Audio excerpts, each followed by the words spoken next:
यार इस समय हमारे साथ है यूथ ब्रिगेड के अध्यक्ष अनीश जी। अनीश जी, आज यहाँ पर क्यों आए हुए थे और क्या कारण था जो सारे समाजवादी यहाँ इकट्ठा हुए?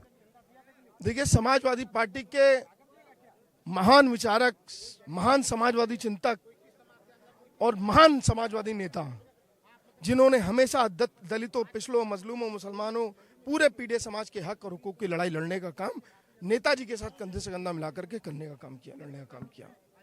आज उनकी जन्म जयंती का मौका है, जिनकी याद में हमारी समाजवादी पार्टी की हुकूमत ने माननीय अखिलेश यादव जी के क़यादत में पूरे एशिया में सबसे बेहतरीन, शानदार, जानदार पार्क को बनाने का काम किया था। ऐसा पार्क पूरे एशिया में आपको नहीं मिलेगा। उनकी याद में, जनेश्वर मिश्रा जी की याद में, जनेश्वर मिश्रा जी के नाम पर पूरे उत्तर प्रदेश में जनेश्वर मिश्रा ग्राम विकास योजना चलाई थी। पूरे गांव में पूरे गांव में, पूरे प्रदेश के पूरे गांव में इनके नाम पर विकास का काम हुआ था। रोडें बनाई गई थी, नाली बनाई गई थी, खंबे लगाए गए थे, पानी की व्यवस्था की, तमाम योजनाएं चलाई गई और भी योजनाएं चलाई गई। ऐसी शख्सियत के नाम पर, जो इतना महान समाजवादी नेता, इतना बड़ा नेता है, उसके नाम पर अगर हमारे नेता अपने ही द्वारा बनाई गई पार्क में अगर कोई छोटा सा एक प्रोग्राम करना चाहते हैं, तो भारतीय जनता पार्टी के पेट में दर्द क्यों हो रहा है? इसी योगी के पेट में दर्द क्यों हो रहा है? आखिर क्यों परमिशन नहीं? वोट काट लेंगे ना इससे। देखिए, ब्राह्मण, चाहे ब्राह्मण समाज हो, चाहे वो पीडीए समाज का पूरा वोट हो, वो पूरा समाज समाजवादी पार्टी के साथ एकजुट होकर के खड़ा है। 2024 के पार्लियामेंट के इलेक्शन ने उनकी हैसियत दिखाने का काम किया था और आने वाले 2027 के विधानसभा के चुनाव में एक बार फिर से मजबूती के साथ पीडीए समाज और लगातार एकजुट हो रहा है, ब्राह्मण समाज एकजुट हो रहा है, सारा समाज एकजुट होकर के इस भारतीय जनता पार्टी को यहाँ पर हराने जा रहा है। लेकिन भारतीय जनता पार्टी के एक विधायक कहते हैं कि अब एमवाई गठबंधन जो चलता है सपा में, इस वजह से ब्राह्मण यहाँ नहीं आएगा।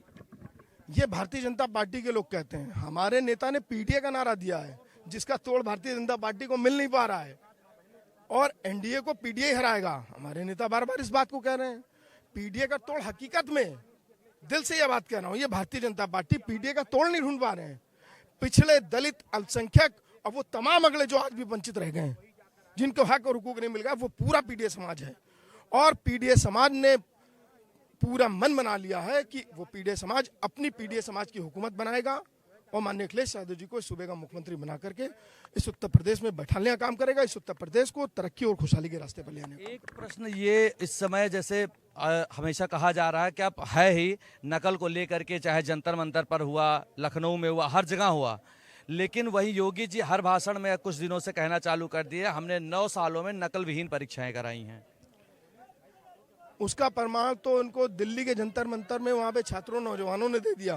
वहीं के नहीं, पूरे देश के नौजवानों ने दे दिया, पूरे उत्तर प्रदेश के नौजवानों ने दे दिया। जिस तरह से इनकी वहाँ पर बुराई थी, वो जो उजागर हुई है, वो इस बात को साबित कर रही है कि ये हुकूमत चलाने में, ये, हाँ, सरकार बनाने में ये कामयाब हैं, सरकार बनाने में ये माहिर हैं। ये बेईमानी करके, छल कपट बेईमानी करके हुकूमत बनाना जानते हैं, लेकिन ये हुकूमत चलाना नहीं जानते हैं। ना ये गरीबों के लिए, ना किसानों के लिए, ना दलितों के लिए, ना छात्रों के लिए, ना नौजवानों के लिए कोई योजना नहीं लेकर के आए। एक पेपर आप ठीक से नहीं करा पा रहे हो, जो पेपर आप करा रहे हो वो लीक हुआ जा रहा है। 20 से ज्यादा पेपर सिर्फ उत्तर प्रदेश में लीक हो गए, 150 से ज्यादा पूरे देश में लीक हो गए। क्या जी जो कहते हैं कि मॉनिटरिंग कर रहे हो? क्या ग्रिप है आपकी हुकूमत पे? क्या अधिकारियों पे ग्रिप बनाए हुए हो? आप कहते थे हमारे नेता बहुत फ्रेंडली रहते हैं अधिकारियों के साथ, तो आप क्या कर रहे हो? आपके अधिकारी, बुलडोजर चल जाया करता था, लेकिन परीक्षा को लेकर के अभी तक नहीं चला, ना राम मंदिर को लेकर के अभी तक चला। देखिए, चढ़ावा चोरों कहीं ना कहीं भारतीय जनता पार्टी से जुड़े हुए हैं, साफ तौर पर कहीं ना कहीं पूरी तरह से भारतीय जनता पार्टी से जुड़े हुए हैं। इसीलिए बुलडोजर नहीं चल रहा है, और बुलडोजर चलना चाहिए। ये मैं नहीं कह रहा हूँ, पूरे उत्तर प्रदेश की आवाम कह रही है। भगवान श्री राम को मानने वाले, उनमें आस्था रखने वाले पूरे उत्तर प्रदेश नहीं, पूरे देश और पूरी दुनिया में लोग हैं। वो सब चाहते हैं कि ये चढ़ावा चोरों के खिलाफ कार्रवाई होनी चाहिए। ये जो छोटे छोटे प्यादे पकड़े गए हैं, अभी वजीर और बादशाह तो बाकी है।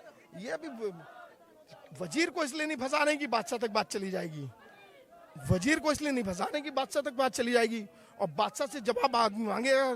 तो ये भारतीय जनता पार्टी इसमें कामयाब है पूरी तरह से, मुद्दे से भटकाने में। तो वो बार बार हिंदू मुस्लिम कर रहे हैं, लेकिन अब इस देश में हिंदू मुस्लिम का मुद्दा चलने वाला नहीं है। सब लोगों ने जंतर मंतर ने बता दिया कि शिक्षा व्यवस्था पर काम करना पड़ेगा, नहीं तो हम सरकार को हिला देंगे। देखिए, मैं नौजवानों को बधाई देना चाहता हूँ, अपने नेता को बधाई देना चाहता हूँ, सोनम वांगचुक जी को बधाई देना चाहता हूँ, जिन्होंने इतने हक और हुकूक की लड़ाई को लड़ने का काम किया, छात्रों नौजवानों को और उनका हक और सम्मान दिलाने का काम किया है। कहीं ना कहीं भारतीय जनता पार्टी बैकफुट पे आई, धर्मेंद्र प्रधान का इस्तीफा हुआ, लेकिन ये जो मुकदमों का सिलसिला लगातार जारी है, उसके खिलाफ लगातार वो लोग अल्टीमेटम उनको दे रहे हैं, लेकिन ये लोग सुन नहीं रहे हैं। मुझे लगता है कि कल शायद इनकी मीटिंग है, उसके आगे भी ये लोग रणनीति बनाने का काम करेंगे और फैसला लेंगे कि आगे क्या करना है। और मैं सरकार को आपके माध्यम से ये सुझाव देना चाहता हूँ कि पूरे देश में जहाँ भी आपने फर्जी मुकदमे छात्रों नौजवानों के ऊपर प्रोटेस्ट के तहत लिखे हैं, उसके खिलाफ आपको सारे मुकदमे वापस लेने चाहिए, वरना इसका अंजाम आपको अपनी हुकूमत दे करके उसको भुगतना पड़ेगा। मोदी जी एक तरफ कहते हैं कि हमने माफ किया, आकर के रील बनाते हैं, उसके बाद उसी लड़के के खिलाफ एफआईआर हो जाता है, उसको पुलिस टॉर्चर करने लगती है उनके लोग। यही तो भारतीय जनता पार्टी की मानसिकता है, यही भारतीय जनता पार्टी की मानसिकता है कि वो करते कुछ हैं, कहते कुछ हैं। यही भारतीय जनता पार्टी का दोहरा चरित्र है, लेकिन ये सब उजागर हो चुका है। पूरे उत्तर प्रदेश और देश की आवाम इसको देख चुकी है। 2027 में आपकी सरकार आ रही है? ये मैं नहीं कह रहा हूँ, ये चनेश्वर मिश्रा जी को मानने वाले लोग कह रहे हैं, नेताजी को मानने वाले लोग कह रहे हैं, बाबा साहब को मानने वाले लोग कह रहे हैं, डॉक्टर लोहिया जी को मानने वाले लोग कह रहे हैं। पूरा पीडीएस समाज इस बात को कह रहा है कि सब मिल करके इस भारतीय जनता पार्टी को हराएंगे और माननीय अखिलेश यादव जी की क़यादत में समाजवादी पार्टी की हुकूमत बनाने का काम करेंगे। देखिए इस तरह से 2027 में सपा सरकार आ रही है, अनिश जी का कहना है। और कहना शिक्षा व्यवस्था देखना पड़ेगा, यूथ को देखना पड़ेगा। जिस तरह से एनजी ने, यूथ ने इस बार जा करके वहाँ जंतर मंतर पर हिलाया, पूरे देश में हिला दिया। और सरकार जो है वो नकल व्यवस्था भी नहीं सही कर पा रही है, घूसखोरी कर रही है, इसलिए इन सब व्यवस्थाओं को सुधारना पड़ेगा। धन्यवाद। राहुल मिश्रा, कैमरामैन ऋषभ के साथ, लखनऊ से।